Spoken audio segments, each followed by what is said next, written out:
Right now, in an undisclosed location in Israel, 5 red heifers are being monitored 24 hours a day. They eat kosher feed, they're inspected weekly for blemishes, and they're guarded by religious authorities preparing for an event that hasn't happened in 2,000 years. When it does, the third holiest site in Islam could be threatened. The Jewish dream of a new temple could become reality. And according to Christian prophecy, it marks the beginning of the tribulation. 3 religions, 1 location, 5 cows. The ritual can happen at any moment, and millions of people are watching. But why would cows cause this much tension? The answer lies in an ancient text, a ritual so specific that for 2,000 years it seemed impossible to fulfill. Until now. If you want to track what happens next with these heifers and the temple prophecy, hit subscribe. We're covering every development as it unfolds. September 2022. A cargo plane departs Texas. Inside, 5 red heifers, raised by Christian ranchers specifically for this purpose. The cost? Over $500,000. The journey? 11 hours across the Atlantic. When they land in Israel, the Temple Institute makes an announcement that shakes the religious world. For the first time in over 2,000 years, Israel has red heifers that meet the biblical requirements. Within 48 hours, responses flood in. Jewish Orthodox communities celebrate. Christian prophecy teachers call it a sign. And Arab leaders issue statements about defending the Temple Mount. But here's what makes this different from previous attempts. These cows are now over 2 years old. They've been inspected. They passed.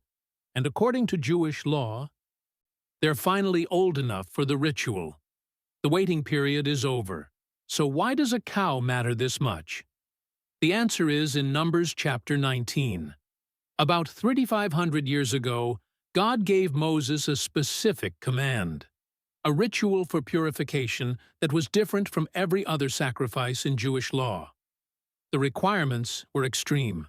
Find a red heifer, completely red, no other colors, not a single white or black hair. The animal must be female, not male like typical sacrifices. It cannot have any physical defects, and it must never have been used for work. No plow, no cart, never worn a yoke. Then, take it outside the camp and sacrifice it. But here's where it gets specific. A priest named Eleazar, not the high priest Aaron, had to perform the ritual. Why? Because handling the sacrifice made someone ceremonially unclean. The heifer was slaughtered, and its blood sprinkled 7 times toward the tabernacle. Then the entire body was burned. During the burning, the priest threw in cedar wood, hyssop, and scarlet wool. The ashes were then collected and stored. These ashes had one purpose: purifying anyone who touched a dead body. According to Jewish law, contact with death made you unclean. You couldn't enter the temple. You couldn't participate in Passover. You were cut off from the community until purified. The solution? Water mixed with the red heifer ashes. Sprinkle it on the unclean person on the 3rd and 7th day. After that, they were pure again. But here's the problem. This ritual requires a temple, or at least access to the temple area. When the Romans destroyed the Jewish temple in the year 70 AD, the rituals stopped. The priesthood scattered. The ashes were used up. For 2,000 years, Jews have been unable to perform this purification, which means they've been unable to properly rebuild the temple. Until these 5 cows arrived, that impossibility remained. Now everything has changed. According to Jewish tradition, only 9 red heifers have been used in all of human history. 9. The first was prepared by Moses himself in the wilderness. The 2nd through 9th were used during the time of the 1st and 2nd temples. The last one was sacrificed sometime before the year 70 AD. Then, nothing. For centuries, Jewish scholars taught that the 10th red heifer would appear only when the Messiah came. It became a sign, a prophetic marker. When you see the red heifer, the Messiah is near. But finding one proved impossible. In 1997, a red heifer was born in Israel. Rabbis inspected it. Jewish news outlets covered it. Then disqualified. A few white hairs appeared. In 2002, another was born. Same result, disqualified. The requirements are so strict that natural births almost never produce a qualifying animal. Almost never. In 2018, the Temple Institute made an announcement that changed everything. After years of searching and investing resources, they found a red heifer. Not in Israel, in the United States. Texas ranchers, working with the Institute, had been breeding cattle specifically for this purpose. The first completely red heifer in over 2,000 years. Then came 2022. 5 more heifers were ready. All born within months of each other. All meeting the requirements. They were flown to Israel and placed in a secure location. Rabbi Azariah Ariel of the Temple Institute stated the heifers were being raised according to biblical law. Everything they eat is monitored. Their environment is controlled. Weekly inspections check for disqualifying blemishes. As of now, these heifers are over 2 years old. According to Jewish law, they can be sacrificed at any time after their 2nd birthday. The impossible requirement has been met. But meeting the requirement is only step 1. Step 2 is the temple itself. For Orthodox Jews, the red heifer ritual can only happen in connection with the temple. The ashes purify those who will enter it, the priests who will serve in it, the people who will worship in it. No temple means no purpose for the sacrifice. But here's what most people don't know. The Temple Institute in Jerusalem has already prepared for construction. The architectural plans are complete. They're based on the original Temple of Solomon, matching the biblical descriptions exactly. The furniture has been built. The priestly garments have been sewn. The ritual objects are ready. They've even selected and trained priests, all descendants of Aaron, Moses' brother, the first high priest. These men have studied the ancient rituals. They've rehearsed the ceremonies. They've prepared for the opening day sacrifices. Everything is ready except the location. And that's where the conflict begins. The temple must be built on the Temple Mount in Jerusalem, the exact spot where Solomon's temple stood, where the Second Temple was destroyed by Romans in 70 AD. It's the holiest site in Judaism. But here's the problem. That same location is the 3rd holiest site in Islam. The Al-Aqsa Mosque and the Dome of the Rock have stood there since the 7th century, over 1,300 years, and they're controlled by the Jordanian Waqf, not Israel. Even though Israel captured the area in 1967, a peace treaty gave administrative control to Jordan. Jews can visit the Temple Mount, but they cannot pray there.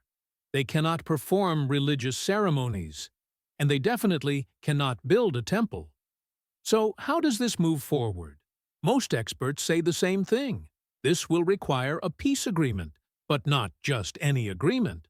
One that satisfies Jews, Muslims, and potentially Christians, 3 faiths that have fought over this location for centuries. The probability of that happening through normal diplomacy? Nearly impossible, which is where prophecy gets interesting. According to Christian end times interpretation, a world leader will emerge who brokers exactly this kind of deal. He'll be charismatic, persuasive, trusted by multiple nations, and he'll accomplish what no one else could, a peace treaty that allows the temple to be built. The Bible calls him the Antichrist. In 2 Thessalonians 2:4, it says he sits in the temple of God as God, showing himself to be God. For that to happen, there must be a temple, which means he'll likely be involved in its construction. But There's another side to this conflict. Islamic prophecy speaks of a figure called the Dajjal. He's described as a deceiver who appears before the day of judgment.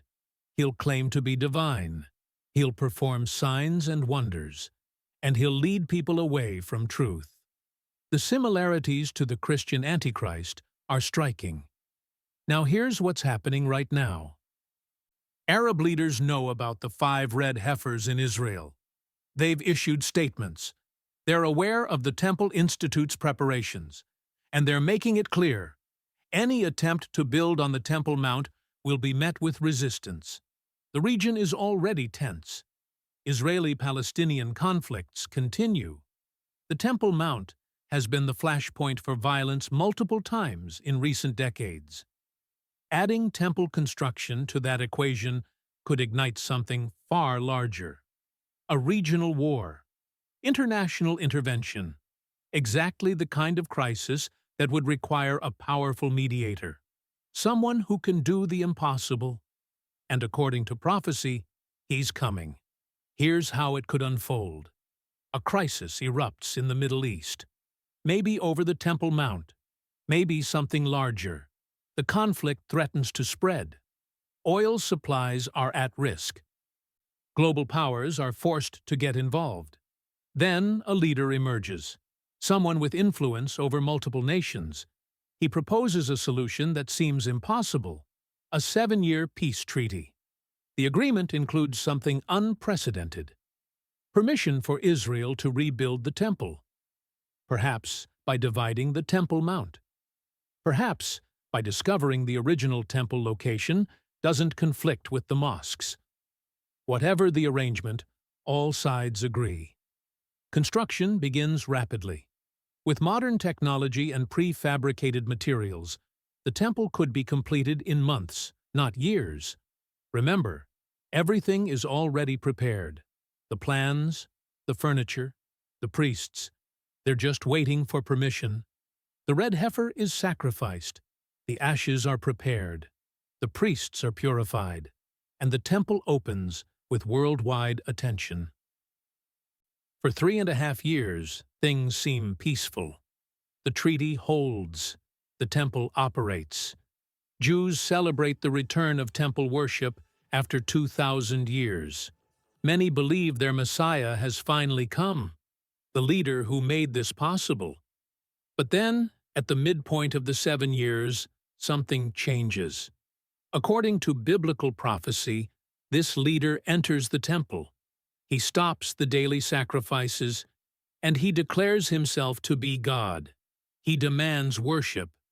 This is called the abomination of desolation. It's the moment when the peace treaty is broken, when the true nature of this leader is revealed, and when the worst period of human history begins. The Bible calls it the Great Tribulation, the final 3.5 years before Christ's return. For the Jewish people, this becomes a moment of recognition. The one they thought was the Messiah is actually the deceiver, and the Messiah they rejected 2,000 years ago was the real one. Romans 11:25-26 says this, "Hardening has come to Israel in part until the fullness of the Gentiles has come in, and then all Israel will be saved." The rejection wasn't permanent. It was temporary. And according to prophecy, the Jewish people will finally recognize Jesus as their Messiah during this period of tribulation. But there's something else about those red heifers. Something Christians need to understand. For believers in Jesus, the red heifer already fulfilled its purpose, not through animal sacrifice, but through Christ himself. The book of Hebrews explains this. The red heifer ritual provided temporary purification from ceremonial uncleanness, but Jesus provided permanent purification from sin itself. His blood, shed once, accomplished what thousands of animal sacrifices could never do. When Jesus died on the cross, the veil in the temple tore in two. The barrier between God and humanity was removed. No more rituals needed, no more ashes, no more repeated sacrifices. For Christians, Full redemption is found exclusively in Christ. So why does the red heifer still matter? Because the Jewish people don't accept Jesus as Messiah. Yet, they're still waiting, still preparing, still following the law as they understand it. And according to prophecy, they need to go through this process to reach the moment of recognition. The temple must be built. The sacrifices must begin. The Antichrist must reveal himself. Only then will the scales fall from their eyes. The red heifer isn't about Christian theology. It's about Jewish prophecy reaching its fulfillment, which then triggers the return of Christ. Right now, those 5 heifers in Israel represent a countdown. They're over 2 years old, eligible for sacrifice. The Temple Institute has everything ready. The geopolitical tensions are rising. The pieces are moving into position. But here's what almost nobody is tracking. The Temple Institute recently went silent about the heifer's exact location. Security was increased, inspections became private, and sources close to the organization say rehearsals for the sacrifice have already begun. Not planning, rehearsals. The actual ritual could happen without public announcement, and we'd only know after it's done.